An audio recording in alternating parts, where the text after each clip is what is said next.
Morning, my dear students. Hope you all are fine and you are doing well, and you are studying online classes. In case if you have any doubts, you can always call us or you can send the message. Definitely we will help you out. Kindly concentrate, study and attend the test, and also prepare the notes for all the videos. So this class we will have a discussion on constructors and destructors.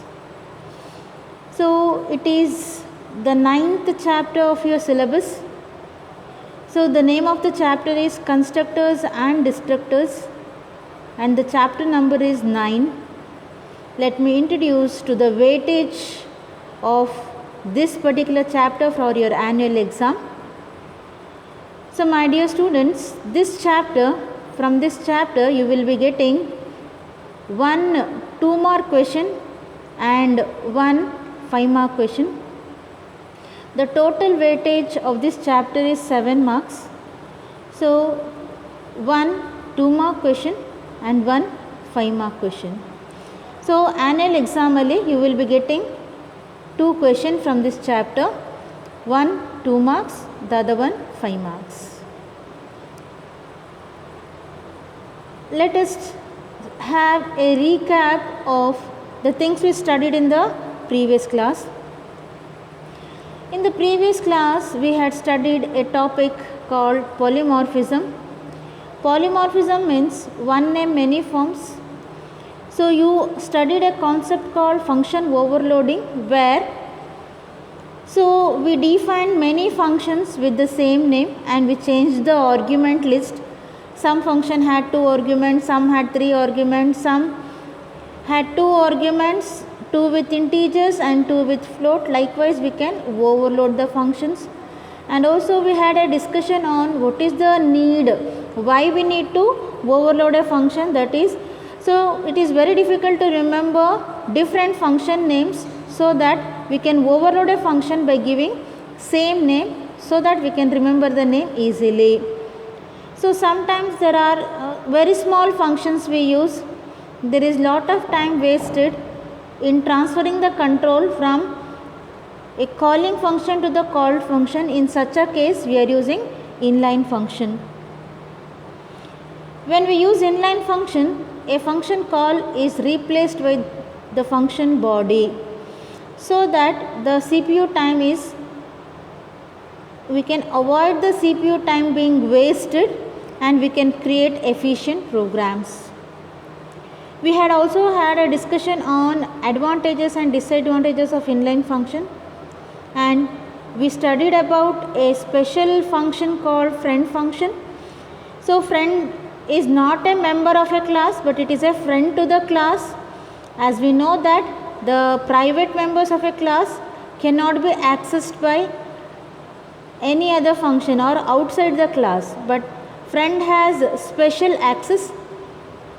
So friend can access the private members of the class. So we had also discussed about features of friend function, how we can define the friend function. I had also given a list of expected questions from the previous chapter. So now we shall begin our topic, that is constructors and destructors. So constructor will create a object, destructor will destroy a object. So let us check out each one of them in detail with the programming example and syntax. Let us start with constructor. So let us see what is a constructor. Constructor. What is a constructor? A constructor is a special function. So let us discuss what is a constructor. A constructor is a special member function which will have same name as the class name. So a constructor will have whatever the class name you give, constructor will also have the same name. So if you have given a class name as student, constructor will also have the same name, that is student. What is the use of a constructor? Constructor, it initializes an object. It creates an object. So a constructor, how it is executed? It is automatically executed when we create an object to the class. So when we create an object, automatically compiler calls the constructor at the time of object creation and it gets executed. A constructor can be defined within the class or outside the class. So if you are defining outside the class, then we are using the scope resolution operator.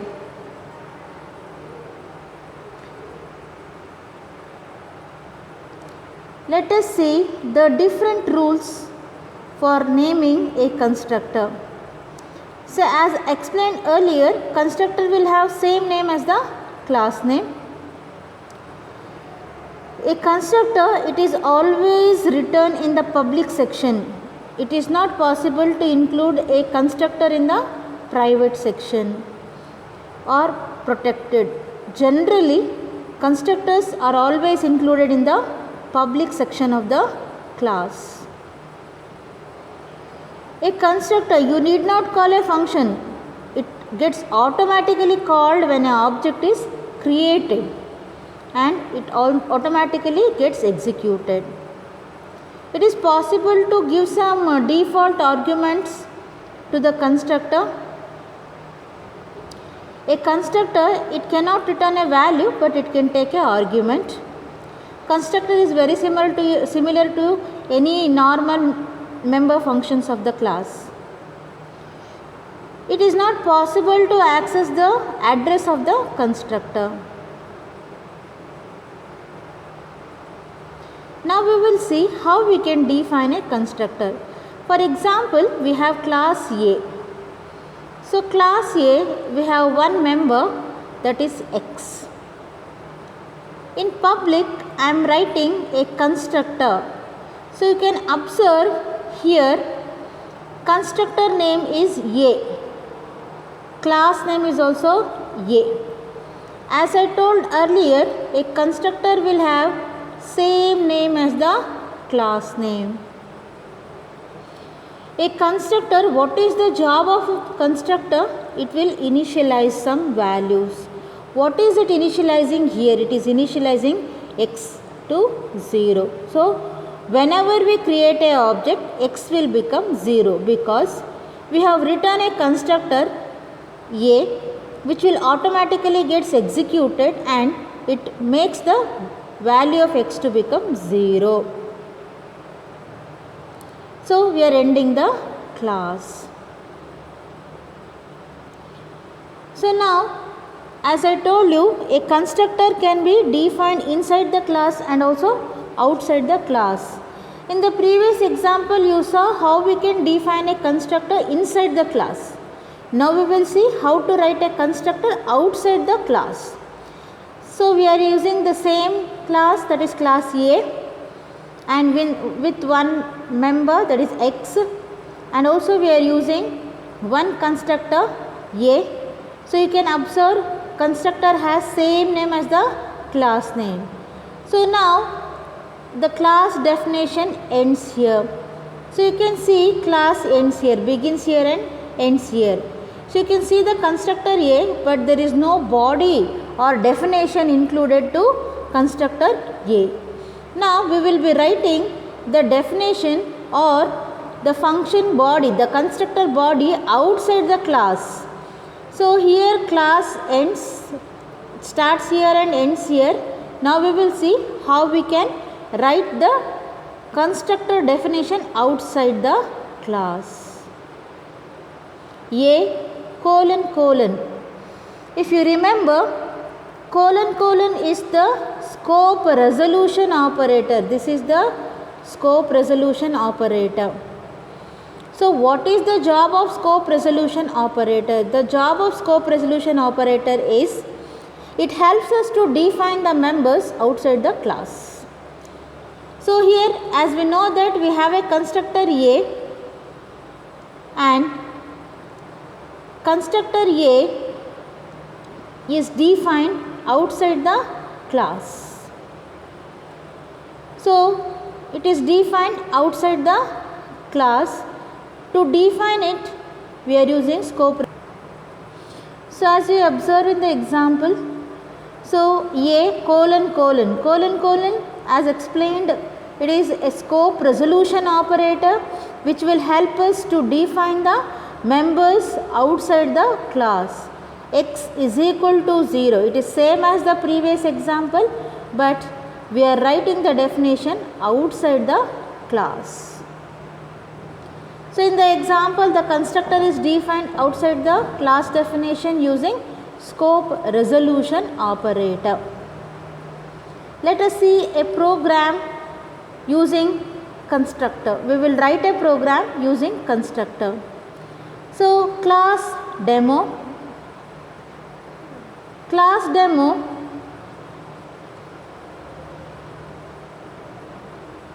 has the members private int a b and then public we have void get data, and then we will accept the values, enter two numbers, we will accept the values for a and b, and we end the get data function and then we start the mean function.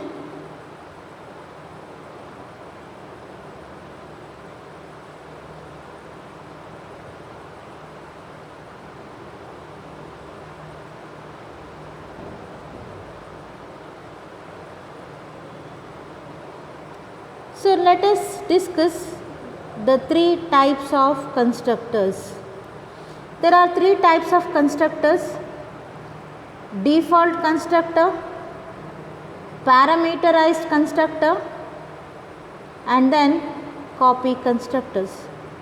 Constructors are broadly classified into three categories: default constructor, parameterized constructor, and copy constructor. Let us check out each one of them in detail. Let us begin with the default constructor. Default constructor, it is also called zero argument constructor. Zero argument means there are no arguments. This constructor is used whenever we have to create a object using some initial values. When an object is created, a constructor is automatically called, and default constructor will initialize all the objects with the same value.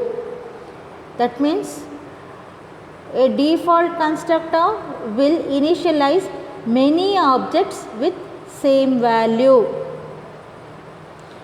If we don't specify, user means we, programmer, if we forget to specify any constructor, compiler will automatically define a default constructor. So when we forget to define a constructor, automatically the compiler, it defines a default constructor by itself. Let us see the syntax. So class name, no argument, and if you want, you can give the statement within the function definition. Let us have a look on the program where we will use default constructor to initialize the object. So we are including iomanip.h, iostream.h and conio.h. Then we have class A. In class A we have private members A, B, and then in public we have, you can observe the A. A is the constructor, and we are initializing the value of A to 10 and value of B to 20. So what happens when we create an object to class A, then A value becomes 10 and B value becomes 20. Display function. Display function prints the value of A and value of B. So let us create the main function. Kindly observe A, OB1, OB2. We are creating two objects, OB1 and OB2 for class A.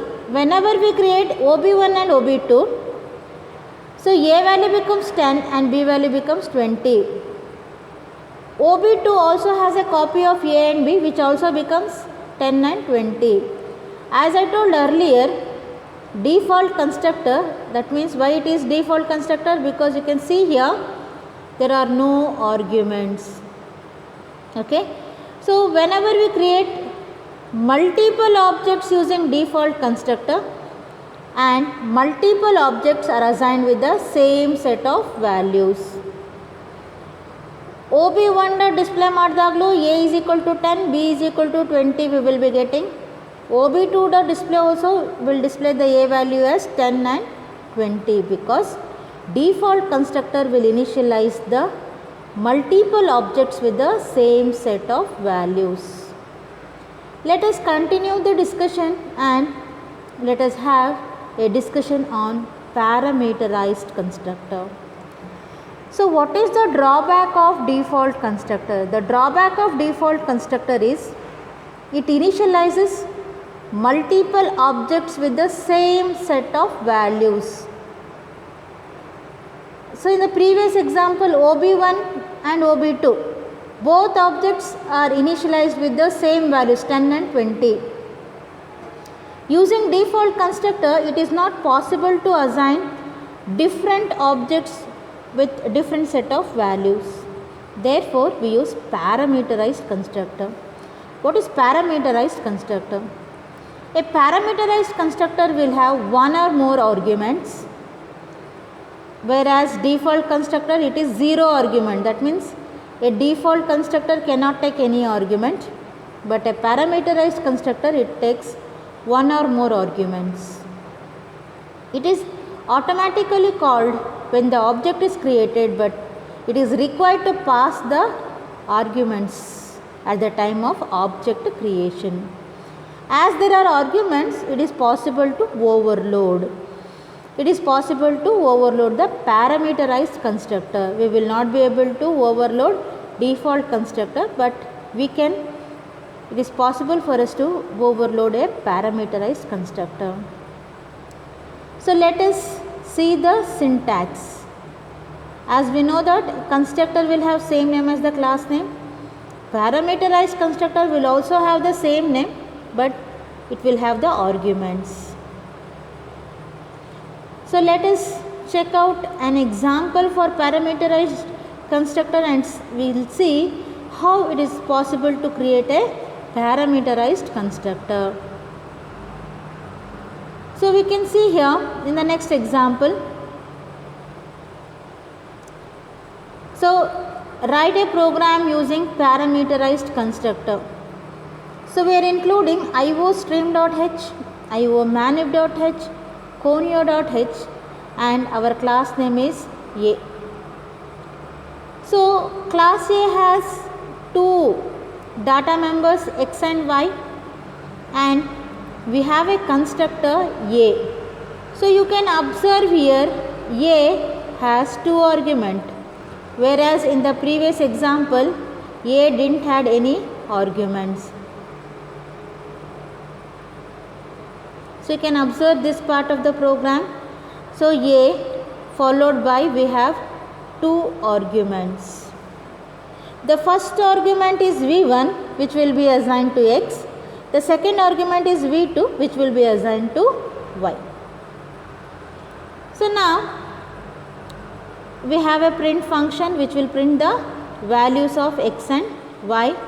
Let us continue the program and create the main function.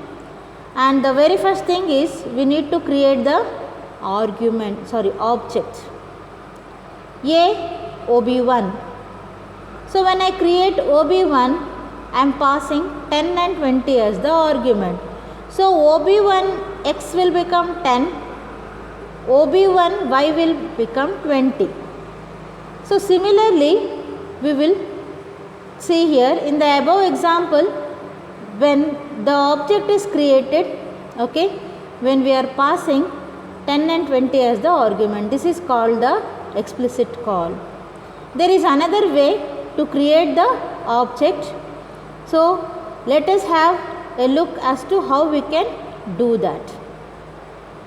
So we can invoke a parameterized constructor using explicit call. So in the following example we will see how we can invoke a parameterized constructor using explicit call.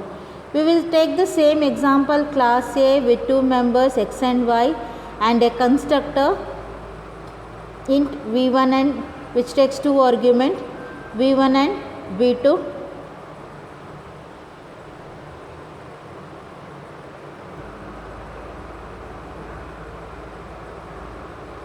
So let us see. So we are printing the value of x and y.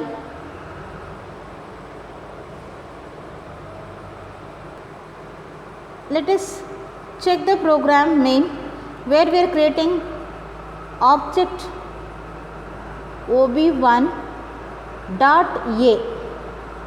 That means in the previous example direct agi we had passed 10 and 20, but here there is little change here. So you are using dot a 10 and 20, dot a 10 and 20. In the second example you can say we have created a object normally a ob2 100 and 300. So dot a, if you are giving dot a and passing the argument, that is called a explicit call.